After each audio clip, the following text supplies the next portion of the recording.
कभी ऐसा कोई आदमी नहीं है जो ये ना चाहता हो कि मेरी पहचान इस दुनिया में बने। तो जिसको जैसे लगता है वो उस तरह से अपनी पहचान बनाने की कोशिश करता है। अब जिसने इस सीटी के काउंटर में एक और बड़ी सीटी बजा दी, उसको मेरी तरफ से एनसीईआरटी का कोर्स फ्री।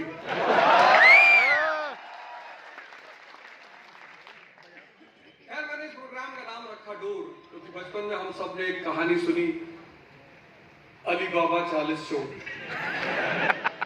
सबने सुनी। उस पूरी कहानी में जो सबसे की पॉइंट है, बड़ा प्यारा की पॉइंट, बहुत प्यारा। उस कहानी का जो की पॉइंट है वो है डोर। अली बाबा को खजाना मिलता है सिर्फ एक बात पर, क्योंकि उसको दरवाजा खोलने का मंत्र पता है। सिम सिम कितनी आपने उस कहानी को पढ़ा है, सुना है, उस पर मूवी बनी है, उस पर सीरीज बनी है, कितनी सारी चीजें हुई हैं उस कहानी के साथ। और कहानियां शुरू से मीडियम रही हैं फिलॉसफी को प्रमोट करने का। एक्चुअली मॉडर्न पीरियड में education is the right of every individual. आज जो मॉडर्न पीरियड है उसमें education is the right of every, कोई भी पढ़ सकता है, कुछ भी पढ़ सकता है, किसी भी लेवल पे पढ़ सकता है। लेकिन प्री मॉडर्न पीरियड में फॉर्मल एजुकेशन से ज्यादा कोई बड़ी बड़ी हर आदमी पढ़ाई नहीं कर पाता। लेकिन दर्शन तो सबको जानना होता था, रास्ते सबको जानना होते थे, दरवाजे की तलाश सबको होती थी। तो करते क्या थे, यूरोप में, अरब में, इंडिया में, चाइना में कहानियां लिखते थे। क्योंकि कहानी इसलिए लिखते थे कि उस कहानी के द्वारा वो मैसेज देना चाहते थे। जितनी भी कहानियां हैं, इसलिए हम जब छोटे थे, स्कूल में थे, आपके यहां भी रहा होगा कि एक हिंदी लिटरेचर की बुक रही होगी और उस बुक में पोयम भी रहा होगा और कहानियां भी रही होगी। तो वो भी एक तरीका था मैसेज को देने का। तो अली बाबा 40 चोर की जो कहानी है वो एक खजाने की कहानी है, जिसकी तलाश लगभग हर आदमी को है। सब 2-3 चीजों की तलाश बचपन से है सबको। एक तो अलाउद्दीन वाले चिराग की तलाश है। मतलब किसी को कहीं भी कोई चिराग पड़ा मिल गया तो एक बार उसने ट्राई करके देखा ही होगा कि भाई निकलेगा कि नहीं निकलेगा। एक्चुअली वो हमारे मन के डीप में इतना ज्यादा बैठ गई है वो सब कहानियां, लेकिन वो सारी चीजें हमारे अंदर ही। तो एक तो अलाउद्दीन का जिन हो गया और दूसरी अली बाबा की गुफा हो गई। बड़े सारे लोग आज भी खोज में रहते हैं कि कहीं ना कहीं कोई खजाना दबा होगा। वो सारा खजाना इंसान के अंदर है। और एक छोटा सा शब्द है सिमसिम। एक आदमी दरवाजा खोलना जान रहा है, वो जाता है, उसे खजाना मिलता है, वो अमीर हो रहा है। उसका भाई उसे पूछता है कि इतना सारी चीजें, पैसे कहां से आए और सारी बातें। वो अपने भाई को भी तरीका बता देता है कि ठीक है, दरवाजा आप खोल लो, आपको भी खजाना मिलेगा। लेकिन उसका भाई मारा जाता है। अंदर तो चला गया वो। ऐसे बहुत सारे लोग दुनिया के इस संघर्ष में, इस कंपटीशन में अंदर आ जाते हैं, वापस नहीं जा पाते। कई सारे लोगों को मैंने देखा कि अंदर तो आ गए, मोटिवेशन लेकर आ गए और ताव में आ गए और मूवी देखकर आ गए, कुछ तो आए और निकल गए।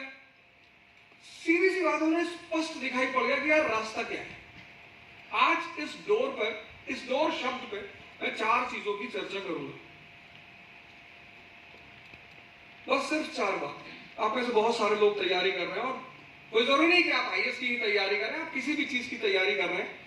तो क्या होती है तैयारी, क्या डिफरेंस होता है पढ़ाई और तैयारी के बीच, और कैसे शुरू करनी चाहिए कहानी, इन सारे मुद्दों पे हम आज यहाँ चर्चा करेंगे। और इंदौर और एमपी को हम मुझसे इतना लगाव है कि जब भी मैं इंदौर आता हूं और अगर मेरा प्रोग्राम है तो बारिश जरूर होगी, क्योंकि बड़ा शुभ माना जाता है। वो बारिश किसी भी प्रोग्राम से पहले अगर बारिश हो रही है तो बहुत अच्छा माना जाता है। तो मैं सुबह साहब से कह रहा था यार बारिश होगी क्या, नहीं होगी, मैंने कहा होगी, क्योंकि ऐसा हुआ ही नहीं कि मैं आया हूं और बारिश ना हो। तो शायद भगवान ने जबान रख ली कि चलो बड़ी छोटी बात कही तुमने, बारिश करा ही देते हैं। इंसान के जिंदगी में, इंसान और पशु की जिंदगी में जो सबसे बेसिक डिफरेंस है 2, जहां से मानव के इतिहास की शुरुआत हुई, जिसको हम प्री हिस्टोरिक एज बोलते हैं, और आज तक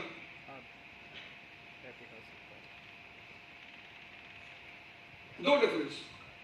प्री हिस्टोरिक एज से लेकर आज तक जो मानव इतिहास में सबसे इंपॉर्टेंट चीज जुड़ी हुई है वो है उसका रिदम आज तक टूटा ही नहीं, पैरेलली ह्यूमन हिस्ट्री के साथ चल रही, पैरेलली।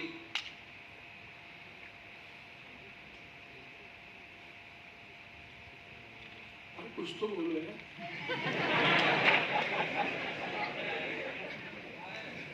सर ये वाला माइक अच्छा बजता है, इसमें आवाज नहीं आ रही।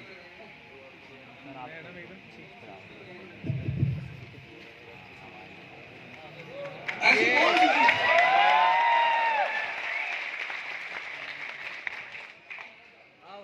फिर इंडिकेट नहीं कर पाएंगे? ऐसी कौन सी चीज है जो ह्यूमन हिस्ट्री की शुरुआत के साथ आज तक उसके साथ पैरेलली चल रही?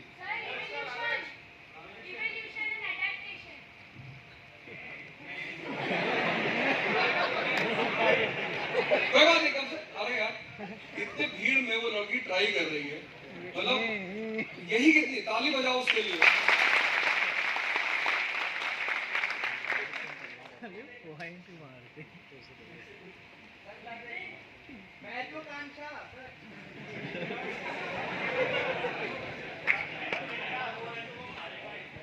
Technology, palaeolithic age, stone age की शुरुआत, स्टोन टूल्स की शुरुआत, फिर उस स्टोन टूल्स में ह्यूमन बीइंग और सुधार करता है और उसे इंप्रूव करता है, फिर वहीं से एज चेंज हो जाती है वो स्टोन ही, लेकिन चूंकि वो अपने टूल्स में सुधार करता है, उसे और इंप्रूव करता है और केपेबल बनाता है, तो वहीं से एज चेंज हो जाती है और फिर हम उसे बोलते हैं मेसोलिथिक एज। फिर वो अभी भी स्टोन ही है, लेकिन एक नई चीज की खोज करता है, वो फायर की। फायर बहुत बड़ी खोज है उसकी, फायर, और वहां से हम बोलते हैं नियोलिथिक एज। तीनों शब्दों में लिथिक लगा हुआ है, पैलियोलिथिक, मेसोलिथिक, नियोलिथिक, तीनों में लिथिक लगा हुआ है, पर टेक्नोलॉजी का डेवलपमेंट हो रहा है। और नियोलिथिक एज में फायर के साथ जो उसने और बड़ी डेवलपमेंट की वो थी एग्रीकल्चर, जिसका सबसे बड़ा जो एग्जांपल, जो सेटलमेंट भारत में सबसे बड़ा एग्जांपल है वो है मेहरगढ़, 7000 BC। फिर उसके बाद आदमी ने पत्थर के साथ मेटल को जोड़ा, जिसको तुम बोलते हो चैल्कोलिथिक एज, ताम्र पाषाण काल। अभी वो पत्थर से बाहर नहीं निकला, लेकिन उसने पत्थर के साथ मेटल जोड़ दिया, तो ताम्र पाषाण काल हो गया। फिर वो थोड़ा सा और इंटेलिजेंट हुआ और उसने मेटल को मिक्स करना शुरू कर दिया, ब्रॉन्ज एज, जिसको तुम बोलते हो इंडस वैली सिविलाइजेशन। और उसके तुम मेंटल मैच्योरिटी को देखो, ब्रॉन्ज एज कि कितनी बढ़िया टाउन प्लानिंग करता है। मतलब आज हमारे लिए आइडियल है वो इंडस वैली, हड़प्पा और मोहनजोदड़ो की टाउन प्लानिंग और ड्रेनेज सिस्टम। अगर हम सब कुछ छोड़ दें तो जो सबसे बड़ा फीचर है इंडस वैली सिविलाइजेशन का वो है ड्रेनेज सिस्टम। तो जो सबसे इंपॉर्टेंट चीज जो ह्यूमन बीइंग को एनिमल वर्ल्ड से अलग करती है, वो पहली चीज है टेक्नोलॉजी। शुरू होती है लिथिक एज से और आज पहुंची एआई पे, आर्टिफिशियल इंटेलिजेंस। और दूसरी चीज जो उसको अलग करती है पशु से, लिविंग बीइंग दोनों है, बहुत सारे फंक्शंस दोनों के सेम ही है, लेकिन डिफरेंशिएट जो करती है वो दूसरी चीज है एजुकेशन। तुम जानवर को ट्रेन करते हो, उसे एजुकेट नहीं करते, एजुकेशन। तो इंसान के जीवन में जो सबसे बड़ी चीज है, सबसे बड़ी, वो है एजुकेशन। लेकिन education is not for employment, education का काम नौकर बनाना नहीं, एजुकेशन का काम है भगवान बनाना।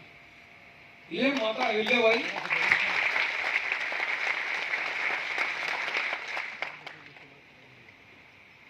और एक सीन को इमेजिन करो, तुम सिर्फ इमेजिन करो, जितने लोग आंख बंद कर सकते हो कर लो और इमेजिन करो, बड़ा मजा आएगा। तुमने एक चीज छोड़ दी अपने जीवन में, इमेजिनेशन, बड़ी प्यारी चीज है वो।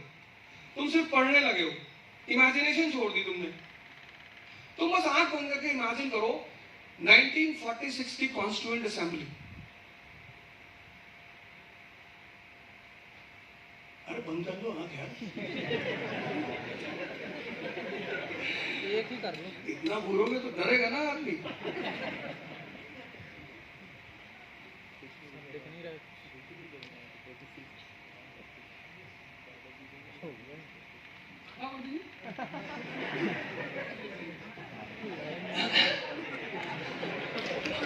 सारा उसारा ले लो।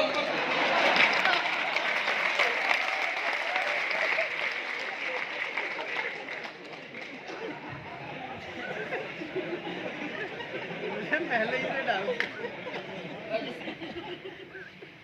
तो अब आप इमेजिन करो, बस एक चीज मैं आपको कह रहा हूँ, आप इमेजिन करो, आपको बहुत मजा आएगा। और एक काम करना, आप ये चीज बेटा भगवान तुमको मानुस बनाए यार, कुछ चीजें लोगों को अनायास दे दिया करो, उसमें से एक चीज है दुआ। आज का आदमी जो है ना, आज का आदमी इतना भिखमंगा हो गया है, पैसा नहीं दे सकते हो, आशीर्वाद तो दे ही सकते हो ना किसी को। तो जहां पैसा नहीं लग रहा उसको देने में क्या जा रहा है तुम्हारा। अब एक सीन तुम इमेजिन करो, 1946 की कॉन्स्टिट्यूएंट असेंबली, बड़ा मजा आएगा, तुम आंख बंद करो, बहुत अच्छा लगेगा तुम्हें। और उस कॉन्स्टिट्यूएंट असेंबली की जो सेंट्रल सीट है, सेंट्रल सीट है, उस सेंट्रल सीट पे कौन बैठा हुआ है? Doctor B R Ambedkar. ठीक, इमेजिन करना। और उसके चारों तरफ भारत का अपर कास्ट बैठा हुआ है। बस इमेजिन करो, सिर्फ इमेजिन करो, तुमको इतना मजा आएगा। आज तो हम सब एजुकेशन की वजह से, मॉडर्नाइजेशन की वजह से सब मिल गए। आज जितने पढ़े लिखे लोग हैं उनमें ऐसी कोई फीलिंग नहीं है। तुमने अपनी इस यूनिवर्सिटी में, अपने कॉलेज में, जहां भी तुम पढ़ रहे होगे, ये सब नहीं फील किया होगा। अभी एक आध साल में चीजें थोड़ी सी बढ़ी है राजनीति की वजह से, लेकिन तुम्हारी जो जनरेशन है वो बहुत अच्छी जनरेशन है, कम से कम इन सारी बातों को समझती है। जो अच्छा पढ़े लिखे हैं वो तो समझते ही हैं, मैं सबकी बात नहीं कर रहा। और सेंट्रल सीट पे डॉक्टर अम्बेडकर बैठे और चारों तरफ मेजॉरिटी में अपर कास्ट बैठा है। उस अपर कास्ट के दिल पे कुछ तो बीता ही होगा। उस आदमी को सेंट्रल सीट तक किसने पहुंचाया? एजुकेशन है। तुम्हारे पास भी वही ऑप्शन है। मतलब एक दलित हिंदुस्तान में भगवान बन जा रहा है, किसकी वजह से?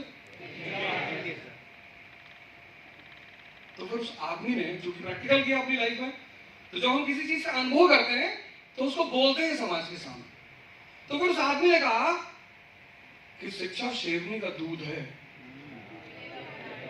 जो पिएगा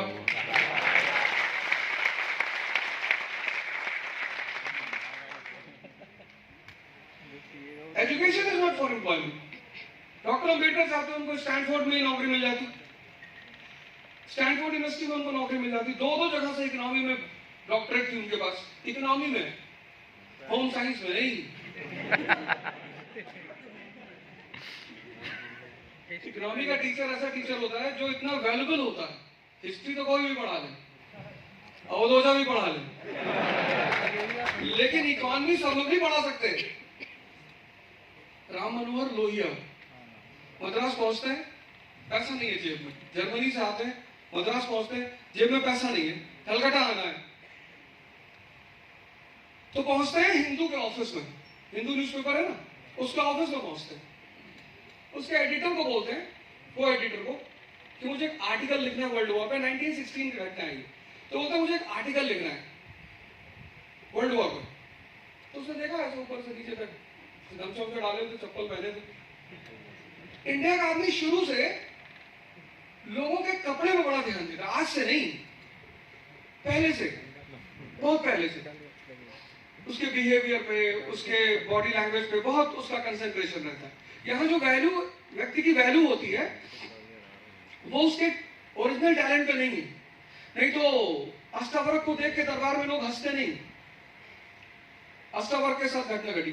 तो राम मनोहर लोहिया जी ने कहा उससे, वो एडिटर से, मुझे एक आर्टिकल लिखना है वर्ल्ड वॉर पे, और चूंकि मुझे कलकत्ता जाना है, मेरे पास पैसा नहीं है, तो आप मुझे उस आर्टिकल के बदले जो दे दोगे मैं ले लूंगा। और उसने कहा तुम्हारे जैसे बहुत आगे आर्टिकल लिखने वाले। तो लोहिया साहब ने कहा भैया लिख दूं, पढ़ लो, फिर डिसाइड करना। बोला इतना टाइम नहीं है। तो उन्होंने कहा अच्छा ठीक है, अगर अच्छा नहीं लगा तो मैं पैसे दे दूंगा। उसने कहा लिखो।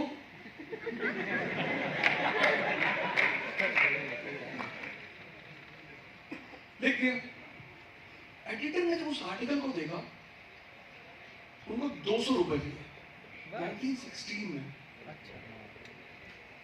तो पूछा कौन आप, तो बताया कि यार डॉक्टरेट करके आ रहे हैं बर्लिन यूनिवर्सिटी से, वो भी इकोनॉमी में। फिर उसने पैर रख दी छुआ कि अंकल की गलती हो गई यार, नहीं समझ पाया तो कोई दिक्कत की बात नहीं, चलो ठीक है जाओ, कोई बात नहीं।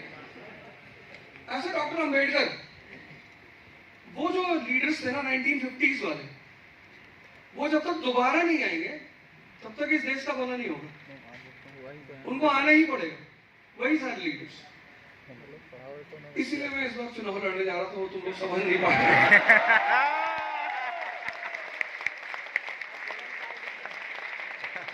टिकट नहीं मिला। तारीफ कर लेनी चाहिए। पार्टी कौन सी? हाँ हो गया।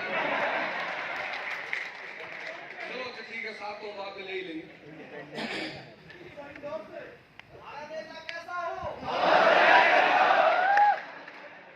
भैया तमन्ना जगा रहा, बहुत मुश्किल से गा रही है। एक मिनट में अपनी बात पूरी कर दूं, फिर हम आएंगे, हंसी मजाक भी करेंगे।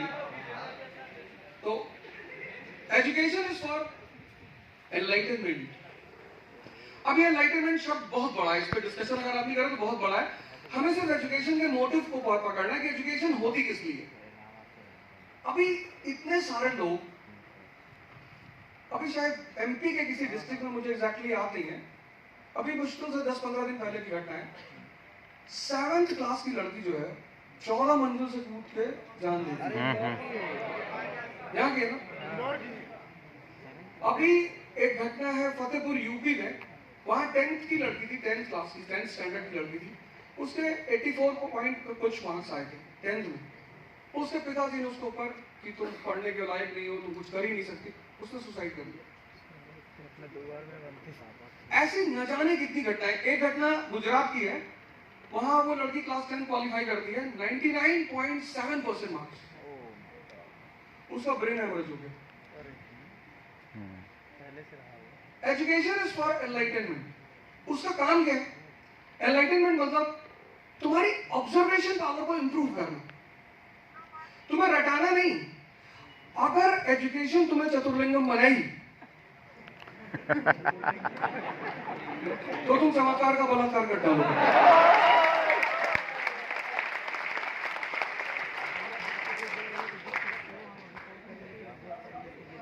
ये आज जो इतनी सारी घटनाएं घट रही है, डिप्रेशन ये वो, 21 साल में कौन सा डिप्रेशन? मतलब 21 साल की उम्र है, 18 साल की उम्र है, 17 साल की उम्र है, 17 साल का लड़का आके कहता है कि काउंसलिंग करने आ रहा है। अब डिप्रेशन क्यों? अच्छे घर का लड़का, फाइनेंशियल बैकग्राउंड बहुत अच्छी, वहां का लड़का कह रहा डिप्रेशन हो रहा। क्या हो गया सर? वो मेरी गर्लफ्रेंड मुझसे बात नहीं कर रही। मैंने कहा मेरी वाली से कर ले।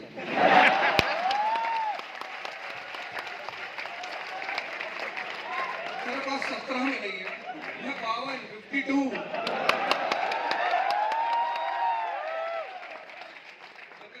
तो इतना मारेंगे ना।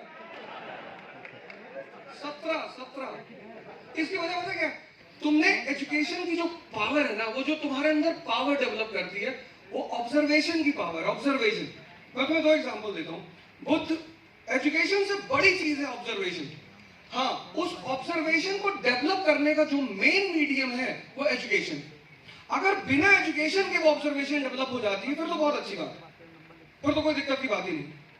लेकिन education is the main medium to develop that observation.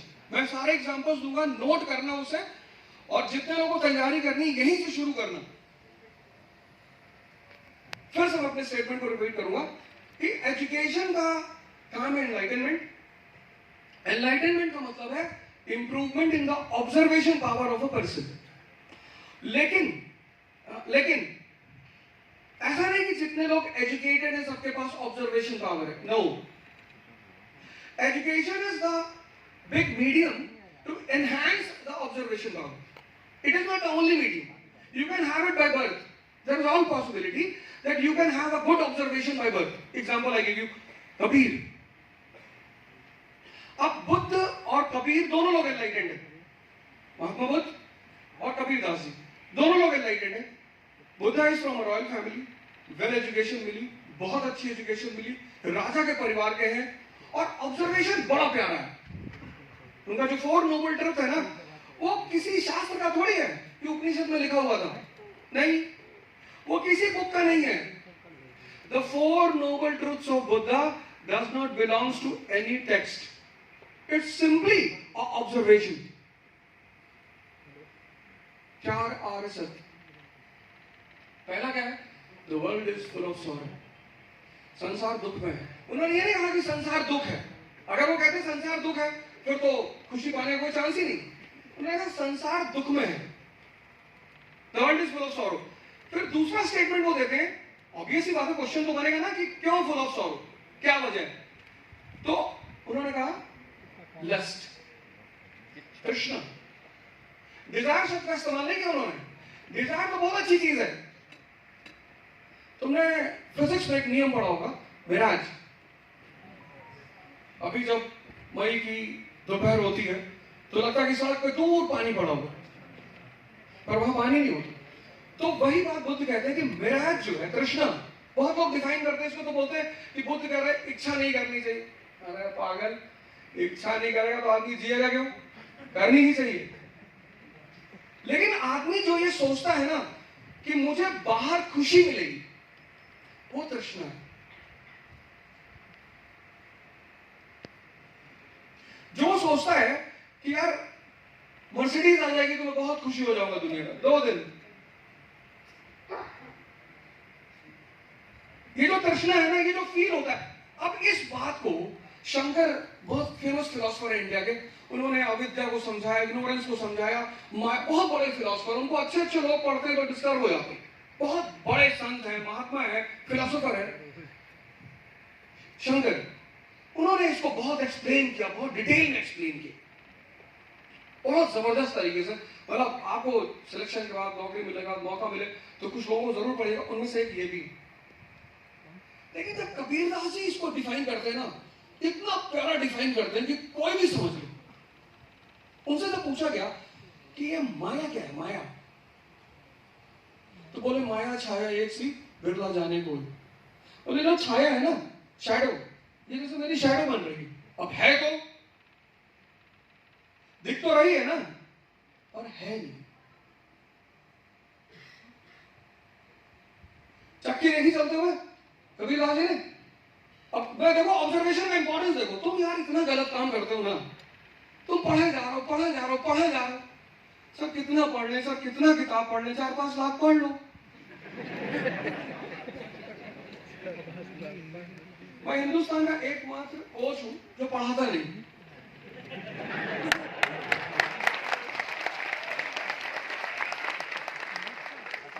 अरे क्या फायदा पढ़ा के, 18 साल पढ़ के आया हूं पीछे. यहां सब ग्रेजुएट लोग बैठे हो ना. पेटीएम का फाउंडर कौन है? देख अभी 10 सवाल पूछ, जबकि मैं जिंदगी में कभी पढ़ा ही नहीं. भाई साहब मैं इंटर में पढ़ लिया होता ना तो देश पे कब्जा हो गया होता अब तो. और हमको उस वक्त ये समझ में नहीं आ रहा था कि पढ़ना क्यों है. जैसे मैं किसी से पूछता था क्यों पढ़ रहे हो, तो बोले नौकरी करनी है. तो नौकरी क्यों करनी किसी की? जितने झगड़े हुए मेरे आज तक कोचिंग इंस्टीट्यूटों में,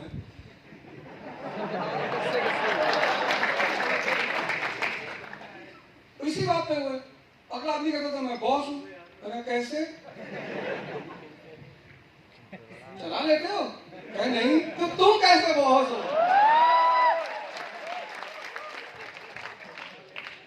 तो वो है जो एक हाथ में किताब लिए हुए है, एक हाथ में पिस्टल।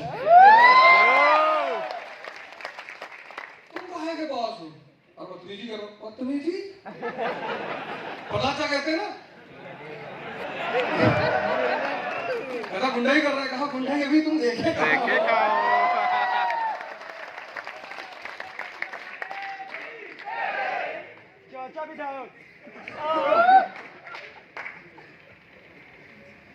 तो विकास एक बांस काट लो पड़ बताओ का डंडा। कहता विधायक जी का हाथ है मेरे सर पे। पलाचा कितना बढ़िया डायलॉग देते। कहता विधायक जी से कहो जरा हाथ हटा लो। कहता कहा है? कहता तुम्हारा सर फोड़ना है। पंचायत यहाँ सबके सर पे सिर्फ भगवान का हाथ है, बाकी किसी का नहीं। और वो तुम्हें जितनी जल्दी एहसास हो जाए बहुत अच्छा है। और वो हाथ दिखाई पड़ने लगेगा तो बहुत कुछ कर जाओगे जीवन में। चक्की चल रही है, चक्की। कबीरदास जी देख रहे हैं, स्कूल नहीं गए और दोहा बना दे रहे हैं। चलती चक्की देख के दिया कबीरा रोए और दो पाटन के बीच में साबुत बचा न कोई। 95% लोग द्वंद के शिकार है, ड्यूलिज्म के शिकार है। कितना प्यार से उस आदमी ने द्वंद को समझा दिया कि पिस जाओगे। अब जब तुमने महत्वाकांक्षा पाली तो महत्वाकांक्षा का जो मां है, मां बेटे तो साथ में ही रहेंगे, बेटा है महत्वाकांक्षा, और उसकी जो मां है उसको जानना बहुत जरूरी है। उसकी मां है रिस्क। तुम्हें खतरा लेना पड़ेगा मोदी जी की तरह। हाँ बिल्कुल भाई, तुम जिस उम्र में ताने सुन रहे हो इतने सारे, उस आदमी ने भी तो सुने होंगे, और कितने सुने होंगे। बस तुम अपने से अंदाजा लगा लो। एक प्रधानमंत्री, एक पॉलिटिशियन का रूप छोड़ो, एक व्यक्ति के रूप में देखो उस आदमी को। जैसे आज तुम सुन रहे हो बहुत सारे ताने कि भैया नौकरी नहीं लगेगी तो सब परिवार बर्बाद हो जाएगा और सब तुम्हारे भाई काम कर रहे हैं और तुम कहां आरएसएस के दफ्तर में घूमते रहते हो। लेकिन उस आदमी ने रिस्क लिया और जबरदस्त रिस्क लिया। कभी कभी ओवर कॉन्फिडेंट हो जाते हैं, कोई बात नहीं, वो ह्यूमन नेचर है, सब होते हैं। कभी कभी हो जाता है हर आदमी, तो उसमें कोई इतना बुरा मानने वाली बात नहीं है। जैसे रिकी पॉन्टिंग को लगा था 435 बनाने के बाद कि हम तो जीत ही गए। रिकी पॉन्टिंग का तुम बॉडी लैंग्वेज देखो, जो ऑस्ट्रेलिया के साथ उसका साउथ अफ्रीका के साथ मैच था, ऐसे तिरछे होकर खड़ा है।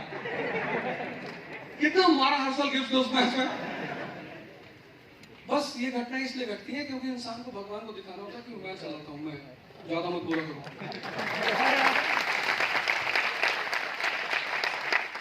वो चाहे रिकी पॉन्टिंग हो चाहे मोदी जी हो,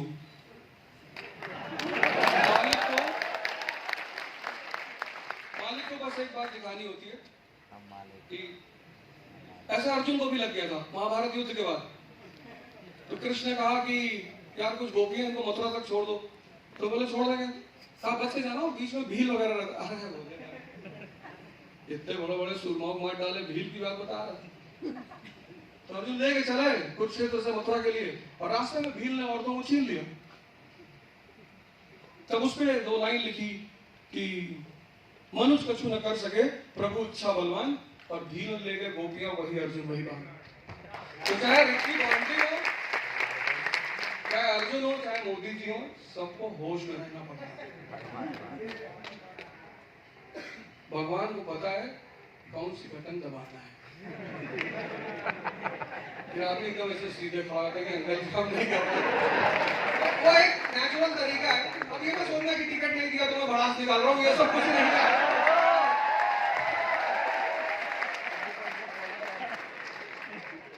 होती है थोड़ी बहुत, लेकिन तो तुम एक काम करो, पहला काम करो जो तुम आज से शुरू करो, ऑब्जर्वेशन पावर को बढ़ाओ। जैसे फॉर एग्जाम्पल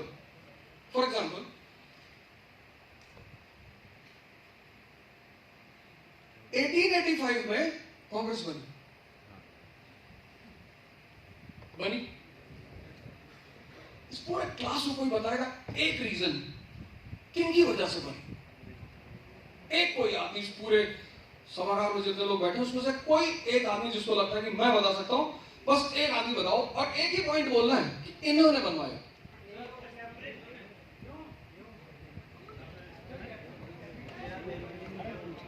नेहरू। नेहरू बाटा में बच्चे आते हैं।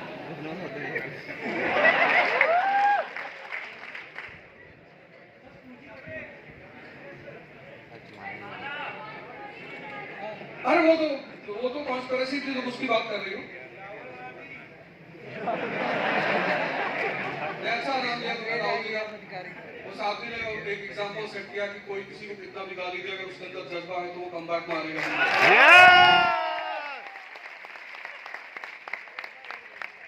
मतलब ऐसा नहीं कि उनसे टिकट मांग रहे हैं, लेकिन हाँ 20 साल अगर आप किसी आदमी का मजाक उड़ा रहे हो, इतना मजाक उड़ा रहे हो, हर बात का मजाक उड़ा रहे हैं, और आदमी प्री क्वालिफाई कर जाए। भाई 90 कट ऑफ इस बार जा रहा है, 99 है उसका, तो प्री तो निकल ही रहा उसका, और 2029 में लिखेगा मेंस।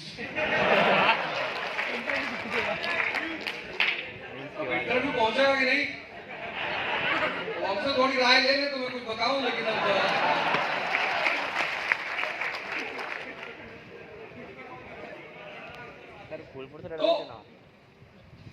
मॉडर्न इंडिया के दो पार्ट हैं। अब देखो, तुम आप पहली गलती क्या करते हो, सारे लोग जितने लोग तैयारी करते हो, तुम सिर्फ पढ़ते हो। और मैंने देखा कि इलाहाबाद में देखा, मैंने प्रयागराज में देखा, दिल्ली में देखा, इंदौर, भोपाल, सब जगह मैंने बहुत सारे लोगों को देखा, आते मिलते हमसे कि सर हम 5 साल से तैयारी कर रहे हैं, सर हम 6 साल से तैयारी कर रहे हैं। कुछ लोगों के पास ज्यादा अटेम्प्ट्स है तो पता लगा वो ज्यादा कर रहे हैं। सर आपको बहुत तैयारी करनी है ना, बहुत मैक्सिमम तो 2 साल करनी है, उससे ज्यादा करनी ही नहीं।